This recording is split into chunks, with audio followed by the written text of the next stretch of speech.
Bethany Diaspora Church ki singlup sing ichilinaw morok mapang sing ishor bothagatli akhoi kumsigi oiba aroiba hapta sigi damakta ishor gi wahai amuk taminabagi matam asi ishor na pibire aduga masigi recording asibu mathang tauba ngamhanbiba ishor mahakpusu ngamkai leitana thagat sabani ichilinaw sing 1 Peter chapter 1 asi ekhoina paba hek haurakpadagi ngasi phauba asigi manung asida ekhoi pukning thogatpa phangjaba aduga ishorgi nungsiba hena ekhoina masak khanglakpa kayagi matik laibak phabano aduna ekhoi ishorbu thagatpaga loinana ngasi su ishorgi wahai ase pukning changna ekhoi taminasi ngasi gi text asi 1 Peter chapter 1 gi verse 12 asini masida ekhoina maru oina khanminagadawba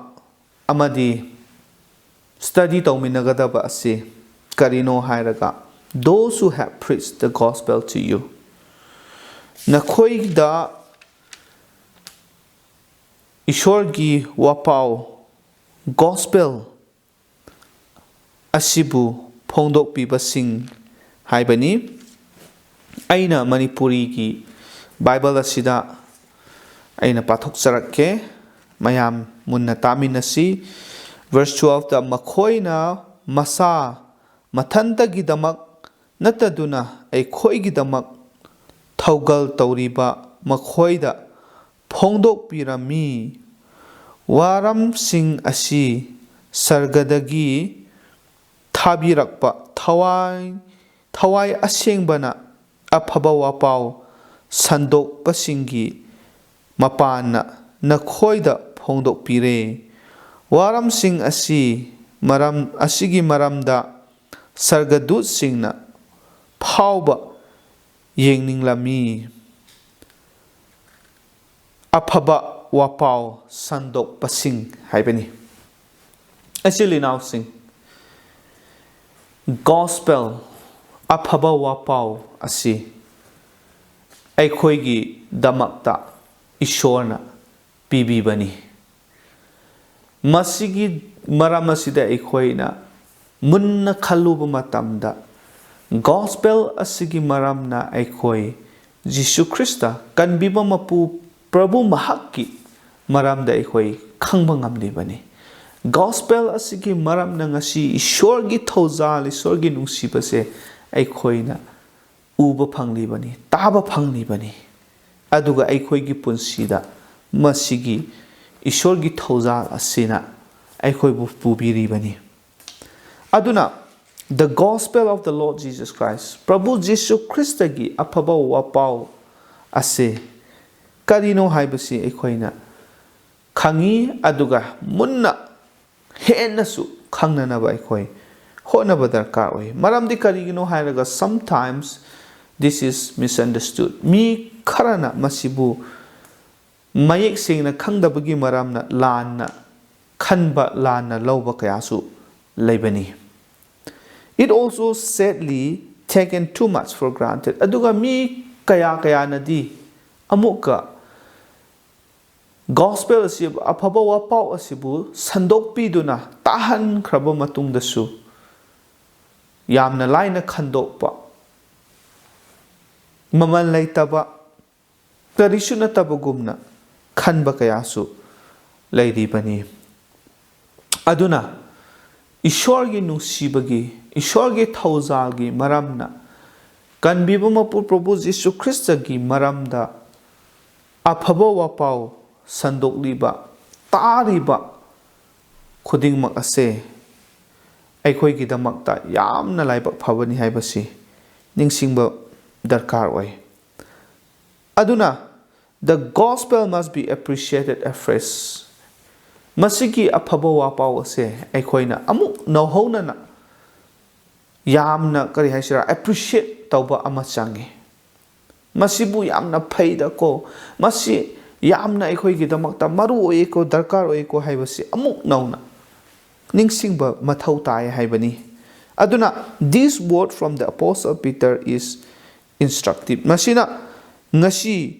1 Peter chapter 1 gi verse 12 asi yengba matamda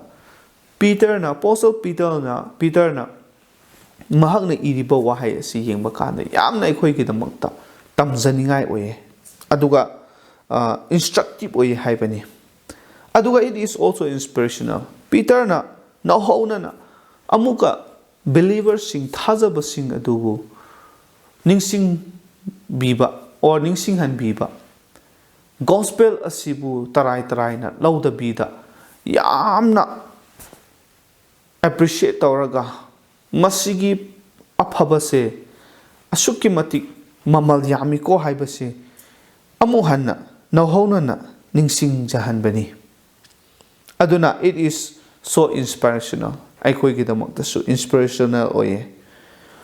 who were those who sought to learn more about the gospel gi maram asida hena khangningai gi damakta hotnaramba kana leibano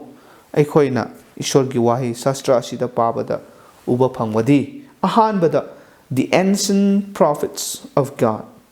ishor gi prophets sing makhoina asigi Aphaba Wapao asigi maramda gospel asigi maramda henna khangningai munna khangningai sengna mayek sengna khangba ngamningai makoina they searched diligently haibani leptana makoina kan thiduna hangduna makoina hotnarami aduga they were excited to learn more Aphaba Wapao sigi gospel sigi maram asida henna makoina khangna ba hotna ba thiba asida makoi karisu chokthaba laitana with excitement harauba ka loinana makoina thijalami khangna ba tamlami haibani some of the prophets ekoina prophets kara ningsingba yabadi kana no hairaga Isaiah prophet Isaiah mahak magnasu asumaina thirami khangna ba hotnarami aduga prophet Micah aduga prophet Zechariah kanna makoina gospel asigi maram asida Aphaba Wapao asigi maram asida makoina thiduna hena khangna ba tawrami mathangda what was their role prophet singi role asikarino hairaga they prophesied about the Messiah mamangi message aduda su aikoina ure prophet singna makoina thiramba aduga khangna ba hena makoi gi knowledge ase chawgunana ba aduga wangnana ba gi damakta makoina hotnaramba gi mahai oina makoina hojik kari tawre haraga Messiah sigi maramda Prabhu Jesus Christ gi maram asida makoina prophesy tawrame hana mangjona Phongdokpibasing aduga they provided knowledge of the Savior of the world kanbiba mapu taibang panbu kanbiba mapu mahak asigi maram asida knowledge asi taibang panda leiriba mi khuding makna khangnana bagi damakta makoina phongdoklami aduga they provided vital fundamental knowledge about God's plan of salvation ishorna taibang panda leiriba mi khuding mak asi aran kubam phangnana bagi damakta plan sem gare haibase masibu makoina masigi maram asida misingda taktuna khanghalami masigi knowledge fundamental knowledge ase makoina pirami aduga the gospel preached by the apostles singna phongdoklamba sandoklamba Aphaba Wapao ase karino hairagadi the apostles sing makoina su mafam khuding chattuna kanbiba mapu Prabhu Jesus Christ Messiah gi maram asida ishorna semliba salvation plan asigi maram asida maru aina Jesus Christ da fulfill oiriba ase makoina chatuna phongdoklambagi ꯑꯩꯈꯣꯏꯅ ꯂꯣꯏꯅ ꯋꯥꯔꯤ ꯑꯁꯤ ꯏꯁꯣꯔꯒꯤ ꯁꯥꯁꯇ꯭ꯔ gospel ꯑꯁꯤꯗ ꯑꯩꯈꯣꯏꯅ ꯎꯕ ꯐꯪꯕꯅꯤ ꯑꯗꯨꯒ ꯑꯄꯣꯁꯇꯜꯁꯤꯡ ꯑꯁꯤ ꯑꯩꯈꯣꯏꯅ ꯑꯃꯨꯛ ꯁ꯭ꯇꯗꯤ ꯇꯧꯔꯒ ꯃꯈꯣꯏꯁꯤ ꯀꯅꯥꯅꯣ ꯍꯥꯏꯕ ꯇꯥꯔꯒꯗꯤ ꯃꯈꯣꯏ ꯑꯁꯤ ꯑꯄꯣꯁꯇꯜ ꯍꯥꯏꯅ ꯄꯥꯎꯈꯣꯟ ꯆꯠꯄ ꯑꯣꯏꯅ ꯏꯁꯣꯔꯅ ꯑꯦꯄꯣꯏꯟ ꯇꯧꯗ꯭ꯔꯤꯉꯩꯗ ꯖꯤꯁꯨꯅ ꯃꯈꯣꯏꯕꯨ ꯈꯟꯗꯣꯛꯇ꯭ꯔꯤꯉꯩ ꯑꯁꯤꯗ they began as disciples. ꯃꯈꯣꯏ ꯖꯤꯁꯨꯒꯤ ꯇꯨꯡ ꯏꯟꯕ ꯁꯦꯕꯣꯛ ꯑꯣꯏꯅ ꯃꯈꯣꯏ ꯍꯧꯔꯝꯃꯤ ꯑꯗꯨꯗꯒꯤ they were taught by the Lord Jesus Christ. ꯃꯈꯣꯏꯅ ꯁꯦꯕꯣꯛ ꯑꯣꯏꯅ ꯖꯤꯁꯨꯒꯤ ꯇꯨꯡ ꯏꯜꯂꯝꯕ ꯃꯇꯝ ꯑꯗꯨꯗ ꯖꯤꯁꯨ ꯃꯁꯥꯃꯛꯅ ꯃꯈꯣꯏꯕꯨ ꯇꯥꯛꯄꯤꯔꯝꯃꯤ ꯇꯥꯛꯄꯤꯕꯁꯤ ꯏꯁꯣꯔꯒꯤ ꯅꯤꯡꯊꯧ ꯂꯩꯕꯥꯛꯀꯤ ꯃꯔꯝꯗ ꯏꯁꯣꯔꯒꯤ ꯃꯔꯝꯗ ꯑꯗꯨꯒ ꯇꯥꯏꯕꯪꯄꯥꯟꯗ ꯂꯩꯔꯤꯕ ꯃꯤ ꯈꯨꯗꯤꯡꯃꯛ ꯑꯁꯤꯒꯤꯗꯃꯛꯇ ꯄꯤꯔꯤꯕ ꯑꯔꯥꯟ ꯈꯨꯕꯝ ꯑꯁꯤꯒꯤ ꯃꯔꯝ ꯑꯁꯤꯗ ꯂꯣꯏꯅꯃꯛ ꯑꯁꯤ ꯖꯤꯁꯨꯅ ꯃꯈꯣꯏꯕꯨ ꯇꯥꯛꯄꯤꯔꯝꯃꯤ ꯑꯗꯨꯅ ꯑꯄꯣꯁꯇꯜ ꯑꯣꯏꯅ ꯃꯈꯣꯏꯕꯨ ꯖꯤꯁꯨꯅ ꯑꯄꯣꯏꯟ ꯇꯧꯈ꯭ꯔꯕ ꯃꯇꯝꯗ ꯈꯟꯗꯣꯛꯈ꯭ꯔꯕ ꯃꯇꯨꯡꯗ they were sent out to preach the gospel. ꯃꯈꯣꯏꯁꯤ ꯆꯠꯊꯣꯛꯇꯨꯅ ꯃꯐꯝ ꯃꯐꯝꯗ ꯃꯁꯤꯒꯤ ꯑꯐꯕ ꯄꯥꯎ ꯑꯁꯤ ꯁꯟꯗꯣꯛꯅꯅꯕ ꯃꯈꯣꯏꯕꯨ ꯊꯥꯕꯤꯔꯝꯃꯤ ꯃꯈꯣꯏꯅ ꯊꯥꯕꯁꯤ ꯀꯗꯥꯏꯗ ꯎꯕ꯭ꯔꯥ ꯍꯥꯏꯕ ꯀꯥꯟꯗ ꯃꯦꯊ꯭ꯌꯨ ꯆꯦꯞꯇꯔ 10 ꯀꯅꯥꯗ ꯏꯖꯔꯦꯜꯒꯤ ꯃꯤꯁꯤꯡꯗ ꯑꯅꯤꯁꯨꯕꯗ ꯃꯦꯊ꯭ꯌꯨ ꯆꯦꯞꯇꯔ 28 ꯀꯅꯥꯗ to the world ꯇꯥꯏꯕꯪꯄꯥꯟ ꯃꯤꯄꯨꯝ ꯈꯨꯗꯤꯡꯃꯛꯀꯤꯗꯃꯛꯇ ꯊꯥꯔꯝꯃꯤ ꯃꯁꯤꯗꯁꯨ ꯑꯩꯈꯣꯏꯅ ꯃꯨꯟꯅ ꯌꯦꯡꯂꯕꯗꯤ ꯏꯁꯣꯔꯒꯤ ꯊꯋꯥꯏ ꯑꯁꯤꯒꯤ ꯏꯟꯚꯣꯜꯚꯃꯦꯟ ꯅꯠꯇ꯭ꯔꯒ ꯊꯋꯥꯏ ꯑꯁꯦꯡꯕꯒꯤ ꯏꯟꯚꯣꯜꯚꯃꯦꯟ ꯑꯁꯤ ꯃꯥꯒꯤ ꯁ꯭ꯄꯦꯁꯦꯜ ꯑꯣꯏꯕ ꯊꯕꯛ ꯑꯁꯤ ꯑꯃꯨꯛ ꯎꯕ ꯐꯪꯒꯅꯤ ꯃꯗꯨꯗꯤ ꯀꯔꯤꯅꯣ ꯍꯥꯏꯔꯒ his ministry was prophesied. Joel chapter 2ꯗ Joelꯒꯤ chapter 2 ꯑꯁꯤꯗ ꯌꯦꯡꯕ ꯀꯥꯟꯗ ꯊꯋꯥꯏ ꯑꯁꯦꯡꯕꯅ ꯃꯥꯒꯤ ꯃꯤꯅꯤꯁꯇ꯭ꯔꯤ ꯃꯥꯅ ꯇꯧꯒꯗꯧꯔꯤꯕ ꯊꯕꯛ ꯑꯁꯤꯒꯤ ꯃꯇꯥꯡ ꯑꯁꯤꯗ ꯐꯖꯅ ꯐꯣꯡꯗꯣꯛꯂꯝꯈ꯭ꯔꯕꯅꯤ ꯑꯅꯤꯁꯨꯕꯗ his help was promised. ꯃꯥꯅ ꯃꯁꯤꯒꯤ ꯑꯐꯕ ꯋꯥꯄꯥꯎ ꯁꯟꯗꯣꯛꯄ ꯑꯁꯤꯗ ꯃꯥꯅ ꯃꯇꯦꯡ ꯄꯤꯒꯗꯕ ꯑꯁꯤꯒꯤ ꯃꯔꯝ ꯑꯁꯤꯗ John chapter 14, 15, 16 ꯑꯁꯤꯗ ꯑꯩꯈꯣꯏꯅ ꯃꯊꯪ ꯄꯥꯔꯕꯗꯤ ꯑꯩꯈꯣꯏꯅ ꯎꯕ ꯐꯪꯉꯤ ꯑꯗꯨꯒ his powerful presence was introduced. ꯃꯥꯒꯤ ꯁꯛꯇꯤ ꯂꯩꯔꯕ ꯂꯣꯏꯅꯕꯤꯕ ꯑꯁꯤꯁꯨ ꯃꯁꯤꯒꯤ ꯃꯇꯥꯡꯗꯁꯨ introduce ꯇꯧꯕꯁꯤ ꯑꯩꯈꯣꯏꯅ ꯎꯕꯅꯤ Acts chapter 2ꯗ ꯊꯋꯥꯏ ꯑꯁꯦꯡꯕꯅ ꯂꯥꯛꯄ ꯃꯇꯝ ꯑꯗꯨꯗ ꯑꯗꯨꯛꯀꯤ ꯃꯇꯤꯛ ꯁꯛꯇꯤ ꯂꯩꯅ ꯑꯐꯕ ꯋꯥꯄꯥꯎ ꯁꯟꯗꯣꯛꯇꯨꯅ ꯑꯀꯤꯕ ꯂꯩꯇꯅ ꯑꯉꯛꯄ ꯊꯕꯛ ꯀꯌꯥꯒ ꯂꯣꯏꯅꯅ ꯇꯧꯈꯤꯕ ꯑꯁꯤ ꯑꯩꯈꯣꯏꯅ ꯎꯕ ꯐꯪꯉꯤ ꯑꯗꯨꯒ ꯃꯔꯤꯁꯨꯕꯗ the Holy Spirit is directly involved. ꯊꯋꯥꯏ ꯑꯁꯦꯡꯕꯁꯦ ꯃꯁꯥꯃꯛꯅ ꯗꯥꯏꯔꯦꯛ ꯑꯣꯏꯅ involve ꯇꯧꯕ ꯁꯔꯨꯛ ꯌꯥꯕꯁꯤꯁꯨ ꯑꯩꯈꯣꯏꯅ ꯎꯕ ꯐꯪꯉꯤ ꯀꯔꯤꯗ especially in the preaching of the gospel ꯑꯐꯕ ꯋꯥꯄꯥꯎ ꯁꯟꯗꯣꯛꯄ ꯑꯁꯤꯗ ꯊꯋꯥꯏ ꯑꯁꯦꯡꯕ ꯃꯁꯥꯃꯛ involve tꯧꯕꯅꯤ 1 Peter chapter 1ꯒꯤ verse 12 ꯑꯁꯤꯗ ꯑꯩꯈꯣꯏꯅ ꯉꯁꯥꯏ ꯄꯥꯊꯣꯛꯈꯤꯕ ꯑꯗꯨꯗ ꯎꯕ ꯐꯪꯉꯤ ꯑꯗꯨꯒ he came all the way from heaven. ꯏꯁꯣꯔꯒꯤ ꯊꯋꯥꯏ ꯑꯁꯦꯡꯕ ꯑꯁꯦ ꯁꯔꯒꯗꯒꯤ ꯂꯥꯛꯄꯅꯤ ꯀꯔꯤꯒꯤꯗꯃꯛꯇ in fulfillment of prophecy ꯃꯥꯒꯤ ꯃꯔꯝꯗ ꯄ꯭ꯔꯣꯐꯦꯁꯤꯗ ꯐꯣꯡꯗꯣꯛꯂꯝꯕ ꯑꯗꯨ ꯃꯄꯨꯡ ꯐꯥꯅꯅꯕꯒꯤꯗꯃꯛꯇ ꯑꯗꯨꯒ to fill the servants of God with power. ꯏꯁꯣꯔꯒꯤ ꯃꯅꯥꯏꯁꯤꯡ ꯏꯁꯣꯔꯒꯤ ꯊꯧꯒꯟ ꯇꯧꯔꯤꯕꯁꯤꯡ ꯑꯐꯕ ꯋꯥꯄꯥꯎꯕꯨ ꯁꯟꯗꯣꯛꯂꯤꯕꯁꯤꯡꯒꯤꯗꯃꯛꯇ ꯄꯥꯡꯒꯜ ꯄꯤꯕꯤꯅꯅꯕ ꯃꯍꯥꯛ ꯂꯥꯛꯄꯅꯤ ꯑꯗꯨꯒ ꯃꯍꯥꯛꯅ ꯃꯈꯣꯏꯕꯨ ꯄꯥꯡꯒꯜ ꯍꯥꯞꯄꯤꯗꯨꯅ ꯃꯈꯣꯏꯕꯨ ꯊꯟꯍꯜꯂꯤ ꯑꯗꯨꯒ to bear witness of the importance of the gospel. ꯑꯐꯕ ꯋꯥꯄꯥꯎ ꯑꯁꯤ ꯑꯁꯨꯛꯀꯤ ꯃꯇꯤꯛ ꯃꯔꯨ ꯑꯣꯏ ꯑꯁꯨꯛꯀꯤ ꯃꯇꯤꯛ ꯗꯔꯀꯥꯔ ꯑꯣꯏ ꯍꯥꯏꯕꯁꯤꯒꯤ ꯃꯔꯝ ꯑꯁꯤꯗ ꯃꯍꯥꯛꯅ ꯁꯥꯈꯤ ꯑꯣꯏꯅꯅꯕ ꯂꯥꯛꯄꯅꯤ and then his ministry is of great significance. ꯑꯗꯨꯅ ꯊꯋꯥꯏ ꯑꯁꯦꯡꯕꯒꯤ ministry ꯃꯥꯒꯤ ꯊꯕꯛ ꯑꯁꯤ ꯑꯁꯨꯛꯀꯤ ꯃꯇꯤꯛ ꯃꯔꯨ ꯑꯣꯏꯅ ꯆꯥꯎꯅ ꯂꯩ ꯍꯥꯏꯕꯁꯤ ꯑꯩꯈꯣꯏꯅ ꯎꯕ ꯐꯪꯕꯅꯤ ꯃꯁꯤꯗ ꯑꯩꯈꯣꯏꯅ ꯉꯁꯥꯏ ꯄꯥꯕꯗꯨꯗ ꯀꯔꯤ ꯎꯕ꯭ꯔꯥ ꯍꯥꯏꯔꯒ ꯁꯔꯒꯒꯤ ꯗꯨꯠꯁꯤꯡꯒꯤ ꯃꯔꯝꯗꯁꯨ ꯑꯩꯈꯣꯏꯅ ꯑꯃꯨꯛ ꯊꯦꯡꯅꯩ ꯃꯁꯤꯗ ꯀꯔꯤ ꯍꯥꯏꯕꯅꯣ ꯍꯥꯏꯔꯒ the angel Gabriel ꯑꯃꯗꯤ ꯑꯇꯣꯞꯄ ꯑꯦꯟꯖꯦꯜꯁꯤꯡ ꯃꯈꯣꯏꯒꯤ ꯏꯟꯇꯔꯦꯁ ꯑꯁꯦ ꯀꯔꯤꯅꯣ ꯃꯈꯣꯏꯅ ꯏꯁꯣꯔꯒꯤ ꯑꯐꯕ ꯋꯥꯄꯥꯎ ꯁꯟꯗꯣꯛꯄꯒꯤ ꯃꯔꯝ ꯏꯁꯣꯔꯅ ꯁꯤꯜꯂꯤꯕ ꯑꯔꯥꯟ ꯈꯨꯕꯝꯒꯤ ꯄ꯭ꯂꯥꯟ ꯑꯁꯤꯒꯤ ꯃꯔꯝ ꯑꯁꯤꯗ ꯃꯈꯣꯏ ꯌꯦꯡꯕ ꯃꯇꯝꯗ ꯌꯥꯝꯅ ꯃꯈꯣꯏ ꯄꯨꯛꯅꯤꯡ ꯆꯪꯂꯝꯃꯤ ꯃꯈꯣꯏ ꯌꯥꯝꯅ ꯏꯟꯚꯣꯜꯚ ꯇꯧꯅꯤꯡꯕꯒꯤ ꯑꯗꯨꯒꯨꯝꯕ ꯏꯟꯇꯔꯦꯁ ꯑꯁꯤ ꯂꯩꯔꯝꯃꯤ ꯑꯗꯨꯅ ꯑꯦꯟꯖꯦꯜ ꯒꯥꯕ꯭ꯔꯤꯑꯦꯜꯅ ꯀꯔꯤ ꯇꯧꯕ꯭ꯔꯥ ꯍꯥꯏꯔꯒ he was sent to speak to Zacharias ꯉꯣꯟꯗ ꯃꯍꯥꯛꯄꯨ ꯉꯥꯡꯕꯤꯅꯅꯕꯒꯤꯗꯃꯛꯇ ꯏꯁꯣꯔꯅ ꯊꯥꯈꯤ Luke chapter 1ꯗ ꯑꯗꯨꯒ ꯃꯦꯔꯤ ꯉꯣꯟꯗꯁꯨ ꯋꯥ ꯉꯥꯡꯕꯤꯅꯅꯕꯒꯤꯗꯃꯛꯇ ꯏꯁꯣꯔꯅ ꯊꯥꯏ Luke chapter 1ꯗ ꯆꯞ ꯃꯥꯟꯅꯕ ꯃꯐꯝ ꯑꯁꯤꯗ ꯑꯩꯈꯣꯏꯅ ꯎꯕ ꯐꯪꯉꯤ ꯑꯗꯨꯒ other angels ꯑꯇꯣꯞꯄ ꯑꯦꯟꯖꯦꯜꯁꯤꯡ ꯍꯥꯏꯕ ꯇꯥꯔꯦ ꯁꯔꯒꯗꯨꯠꯁꯤꯡꯁꯨ ꯀꯃꯥꯏꯅ ꯇꯧꯕ꯭ꯔꯥ ꯍꯥꯏꯔꯒ ꯑꯃꯅ ꯁꯦꯐꯔꯁꯤꯡꯗ ꯌꯥꯎꯁꯦꯟꯕꯁꯤꯡꯅ ꯌꯥꯎꯁꯦꯜꯂꯒ ꯂꯩꯔꯤꯉꯩ ꯑꯗꯨꯗ ꯖꯤꯁꯨꯅ ꯄꯣꯛꯄ ꯃꯇꯝꯗ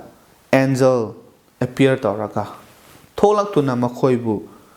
ꯖꯤꯁꯨ ꯄꯣꯛꯄꯒꯤ ꯃꯔꯝꯗ ꯄꯥꯎ ꯑꯁꯤ ꯄꯨꯔꯛꯄꯅꯤ Luke chapter 2ꯗ ꯑꯗꯨꯒ A choir of angels sang at the birth of the Lord Jesus. Jesus Christna pokpa matamda yamlaba sargadut aduna choir haiba tare ko makhoi asina pullaga Jesus Christa pokpa matam aduda Ishor bu thagatpagi isai sakpani masisu Luke chapter 2 da aikoina uba phangi Christmas ki story da loina yawkhrabani aduga makhoi gi involvement asi yengba kanda is very special ꯍꯥꯏꯕꯗꯤ ꯏꯆꯝ ꯆꯝꯕ ꯑꯗꯨꯒꯨꯝꯕ ꯁꯔꯨꯛ ꯌꯥꯝꯕ ꯏꯟꯚꯣꯜቭ ꯇꯧꯕ ꯅꯠꯇꯦ very special ꯑꯣꯏꯕ ꯏꯟꯚꯣꯜꯚꯃꯦꯟꯅꯤ ꯑꯅꯤꯁꯨꯕꯗ ꯏꯠꯁ ꯚꯦꯔꯤ ꯁꯤꯒꯅꯤꯐꯤꯀꯦꯟ ꯌꯥꯝꯅ ꯃꯔꯨ ꯑꯣꯏꯕ ꯑꯗꯨꯒꯨꯝꯕ ꯏꯟꯚꯣꯜꯚꯃꯦꯟ ꯑꯣꯏꯌꯦ ꯍꯥꯏꯕꯅꯤ ꯑꯗꯨꯅ ꯏꯆꯤꯜ ꯏꯅꯥꯎꯁꯤꯡꯅꯁꯤ ꯃꯁꯤꯒꯤ ꯃꯦꯁꯦꯖ ꯑꯁꯤ ꯇꯥꯔꯒ ꯖꯤꯁꯨ ꯈ꯭ꯔꯤꯁꯇꯒꯤ ꯀꯟꯕꯤꯕ ꯃꯄꯨ ꯃꯍꯥꯛꯀꯤ ꯃꯔꯝꯗ ꯑꯐꯕ ꯋꯥꯄꯥꯎ ꯑꯁꯦ ꯑꯁꯤꯒꯤ ꯃꯔꯝ ꯑꯁꯤ ꯑꯩꯈꯣꯏꯅ ꯌꯦꯡꯕ ꯃꯇꯝꯗ ꯑꯁꯨꯛꯀꯤ ꯃꯇꯤꯛ ꯃꯔꯨ ꯑꯣꯏ ꯍꯥꯏꯕꯁꯦ ꯑꯩꯈꯣꯏꯅ ꯎꯔꯦ ꯃꯁꯤꯗ ꯑꯩꯈꯣꯏꯒꯤ ꯆꯦꯂꯦꯟꯖ ꯀꯔꯤꯅꯣ ꯃꯁꯤꯗ ꯑꯩꯈꯣꯏꯅ ꯈꯟꯒꯗꯧꯕ ꯅꯤꯡꯁꯤꯡꯒꯗꯧꯕꯁꯤ ꯀꯔꯤꯅꯣ ꯍꯥꯏꯔꯒ ꯑꯍꯥꯟꯕꯗ to appreciate afresh the gospel of the Lord Jesus Christ ꯖꯤꯁꯨ ꯈ꯭ꯔꯤꯁꯇꯒꯤ ꯑꯐꯕ ꯋꯥꯄꯥꯎ ꯑꯁꯦ ꯃꯁꯤ ꯑꯩꯈꯣꯏ ꯅꯧꯍꯧꯅꯅ ꯊꯥꯒꯠꯀꯗꯕꯅꯤ ꯃꯁꯤ ꯌꯥꯝꯅ ꯐꯩ ꯑꯁꯤꯒꯤ ꯐꯕꯒꯤ ꯃꯔꯝ ꯑꯁꯤꯗ ꯑꯩꯈꯣꯏꯅ ꯌꯥꯝꯅ ꯁꯤꯔꯤꯌꯁꯂꯤ ꯈꯜꯂꯒ ꯑꯩꯈꯣꯏꯅ ꯍꯔꯥꯎꯖꯒꯗꯕꯅꯤ ꯑꯗꯨꯒ to make advancement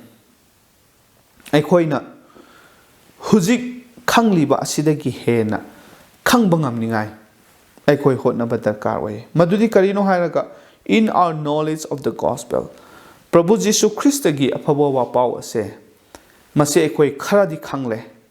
ꯃꯁꯤꯗꯒꯤ ꯍꯦꯟꯅ ꯈꯪꯕ ꯉꯝꯅꯤꯡꯉꯥꯏ ꯃꯁꯤꯗꯒꯤ ꯍꯦꯟꯅ ꯃꯌꯦꯛ ꯁꯦꯡꯅ ꯈꯪꯕ ꯉꯝꯅꯅꯕ ꯑꯩꯈꯣই ꯍꯣꯠꯅꯕ ꯗꯔꯀꯥꯔ ꯑꯣꯏ ꯊꯤꯕ ꯗꯔꯀꯥꯔ ꯑꯣꯏ ꯇꯥꯕ ꯗꯔꯀꯥꯔ ꯑꯣꯏ ꯍꯥꯏꯕꯅꯤ ꯑꯗꯨꯒ in our faith in the Savior ꯑꯩꯈꯣꯏꯅ ꯀꯟꯕꯤꯕ ꯃꯄꯨ ꯃꯍꯥꯛꯄꯨ ꯊꯥꯖꯕ ꯑꯁꯤꯗ ꯍꯦꯟꯅ ꯊꯥꯖꯕ ꯉꯝꯅꯅꯕ ꯑꯩꯈꯣই ꯍꯣꯠꯅꯒꯗꯕꯅꯤ ꯃꯁꯤ ꯌꯥꯝꯅ ꯏꯝꯄꯣꯔꯇꯦꯟ ꯑꯣꯏꯌꯦ ꯑꯗꯨꯒ to adore our great God ꯑꯩꯈꯣꯏꯒꯤ ꯆꯥꯎꯔꯕ ꯏꯁꯣꯔ ꯃꯍꯥꯛꯄꯨ ꯑꯩꯈꯣꯏꯅ ꯄꯥꯝꯖꯅ ꯅꯨꯡꯁꯤꯅ ꯑꯩꯈꯣꯏꯅ ꯃꯍꯥꯛꯄꯨ ꯀꯣꯟꯕ ꯗꯔꯀꯥꯔ ꯑꯣꯏꯕꯅꯤ ꯃꯔꯝꯗꯤ ꯃꯍꯥꯛꯅ ꯑꯩꯈꯣꯏꯒꯤꯗꯃꯛꯇ ꯑꯔꯥꯟ ꯈꯨꯕꯝꯒꯤꯗꯃꯛꯇ ꯃꯍꯥꯛꯅ ꯄ꯭ꯂꯥꯟ ꯑꯁꯤ ꯁꯦꯝꯕꯤꯕꯅꯤ ꯑꯗꯨꯒ ꯃꯍꯥꯛꯅ ꯑꯩꯈꯣꯏ ꯑꯁꯤ ꯁ꯭ꯄꯤꯔꯤꯆꯨꯋꯦꯜ ꯕ꯭ꯂꯦꯁꯤꯡ ꯊꯋꯥꯏꯒꯤ ꯕ꯭ꯂꯦꯁꯤꯡ ꯑꯗꯨꯒ ꯑꯩꯈꯣꯏꯒꯤ ꯇꯥꯏꯕꯪꯄꯥꯟꯒꯤ ꯄꯨꯟꯁꯤ ꯑꯁꯤꯁꯨ ꯃꯄꯨꯡ ꯐꯥꯕ ꯑꯗꯨꯒꯨꯝꯂꯕ ꯋꯥꯍꯟꯊꯣꯛ ꯂꯩꯅ ꯐꯖꯅ ꯃꯔꯝ ꯂꯩꯅ ꯍꯤꯡꯕ ꯄꯨꯟꯁꯤ ꯑꯣꯏꯅꯅꯕꯒꯤꯗꯃꯛꯇꯁꯨ ꯃꯍꯥꯛꯅ ꯑꯩꯈꯣꯏꯕꯨ ꯕꯣꯔ ꯄꯤꯅꯤꯡꯉꯤ ꯑꯗꯨꯅ ꯏꯆꯤꯜ ꯏꯅꯥꯎꯁꯤꯡ ꯉꯁꯤ ꯑꯩꯈꯣꯏ ꯑꯔꯣꯏꯕ ꯃꯇꯝ 2023ꯒꯤ ꯑꯔꯣꯏꯕ ꯃꯇꯝ ꯂꯥꯛꯄꯒ ꯂꯣꯏꯅꯅ ꯑꯩꯈꯣꯏ ꯀꯔꯝ ꯍꯥꯏꯅ ꯍꯟꯗꯛꯀꯤ ꯆꯍꯤꯁꯦ ꯂꯣꯏꯁꯤꯟꯒꯗꯒꯦ ꯍꯥꯏꯕꯁꯤ ꯑꯩꯈꯣꯏ ꯃꯨꯟꯅ ꯈꯟꯕ ꯗꯔꯀꯥꯔ ꯑꯣꯏ ꯑꯩꯈꯣꯏ ꯀꯤꯔꯒ ꯅꯠꯇ꯭ꯔꯒ ꯉꯁꯥꯏꯒꯤ ꯏꯁꯥ ꯏꯊꯟꯇ ꯑꯁ ꯑꯩꯗꯤ ꯁꯨꯃꯥꯏꯅ ꯑꯋꯥꯕ ꯇꯥꯈ꯭ꯔꯕꯅꯤ ꯅꯠꯇ꯭ꯔꯒ ꯑꯩꯈꯣꯏꯗꯤ ꯆꯥꯏꯊꯣꯛꯇꯨꯅ ꯂꯩꯈ꯭ꯔꯕꯅꯤ ꯑꯩꯈꯣꯏꯗꯤ ꯁꯨꯃꯥꯏꯅ ꯇꯧꯈ꯭ꯔꯦ ꯑꯗꯨ ꯇꯧꯈ꯭ꯔꯦ ꯍꯥꯏꯅ ꯑꯩꯈꯣꯏ ꯄꯨꯛꯅꯤꯡ ꯄꯤꯛꯊꯔꯒ chahi ase akhoi loisinba tarabra natraga akhoi ishor gi nungsiba ishor na akhoi gi damakta aran khubam pibiriba Jisu Christ gi aphaba wapao asina akhoi bu pukning thogat piriba harauba nungaiba hapiriba asiga loinana yamna strong note yamna pukning thogat paga loinana harau na akhoi kumsi chahi se loisin bana akhoi ki dimokta phabra haibase akhoi munna khalminase aduna actually now sing 2024 akhoi changlagani akhoi 2024 changba sida akhoi gi challenge oigedabadi henna ishorgi nungsiba asigi maramda khangningsba aduga Jisu Christ gi kanbiba mapugi aran khubamgi aphaba wapao asi henna khangma ngamnanaba masidagi hen thokna phangnanaba masidagi hen akhoi thajaba kankhat pangamnanaba akhoi hotnaraga 2024 asi akhoi hausi actually now sing masidagi henna akhoi gi damakta aphaba laite aduna pukning hantaroisi akhoi haukraba matam adugi awaba sing adu khallaga akhoi pukning pikna akhoi chahi loisaloisi harauna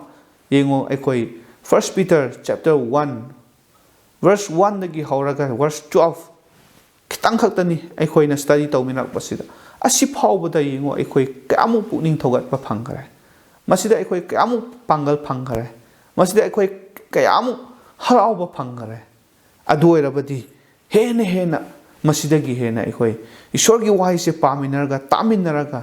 akhoi smaina chatlabadi kaagi matik akhoi gi damakta kanabo oigani kaagi matik akhoi harauba nungaibana thangani kaagi matik akhoi na Krista gi damakta aphaba wapao sisu sandokningbagi pangal asisu phangadagi haibase akhoi na khanminasi aduna actually now sing akhoi na ishorgi wahai tare ishorgi aphaba wapao tare aduga Jisu Christ gi aphaba wapao asi akhoi na taraba asi khudingma ase pukning thogat piba phangkraba akhoi da su harau nungaiba thanhalabase actually now singda aduga marup mapang singda prabhu bu khangdri ba singda aduga diaspora chaithoktuna laikhraba marup mapang kaya da akhoi na sandoksi tahansi khanghansi makoisu aduga harau na akhoi 2024 hominaraga aduga yamna nungaiba pangal pik thanba aduga thona leiba thajabada kanba chahi oiba ngamnanaba akhoi kanna honasi pathana tausi ishona bor pinabi boigani ishoda haijasi thagachari paisor nahagi nungsip thaujal asigi mapana kumsi 2023 akhoi hakchanggi oina yengba matamda awaba matam akhoi gi damakta khudong thiba nungaitaba kaya thengnaba matam oikhi adumakpu maduna akhoi bu pukning hantahan bidaduna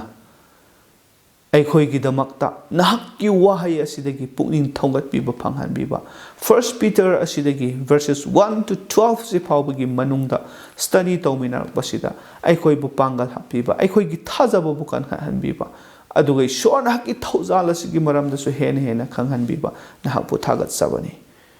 aikoina 2024 asi changlak pagaloina na masigi harauba asiga loina na ishor nahakki wahai asigi tes asi khangkraba asiga loina na hena tamduna hena taduna hena aikoida harau nungaiba aikoida thajaba kan khatuna aikoigi marup mapangsing nahakpu khangdriba singbu tahanduna khanghanduna aduga aikoigumba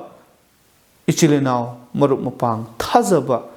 kaya chaithokduna leiba singdasu masigi harau nungaibagi masigi aphaba wapao ase sandokpa ngamnanaba pangal hapiu nahakki bor pinabiu haiduna paisor nahakki khuyakada changdaduna nijabani thagatsari kumsi chahi nahakna aikoibu loina bire aduga aroiba phaw nahakna sena bire ngak sen bire nahakna aikoibu bor pibire laiba chahi 2024 asisu hen aikoigi damakta thawai hakchang animaki bor phangba aduga thajabada hen kan khatpa nahak hen naknaba punsi oihanbiyu haiduna koding asigi damakta aikoibu paptagi handokpiba amattangairaba kanbibum pu Prabhu Jisu Christ gi mingda haraujaba loinana nijabani amen thagatsari sona bor pinabi poisino. God bless and wishing you all a blessed and happy New Year 2024.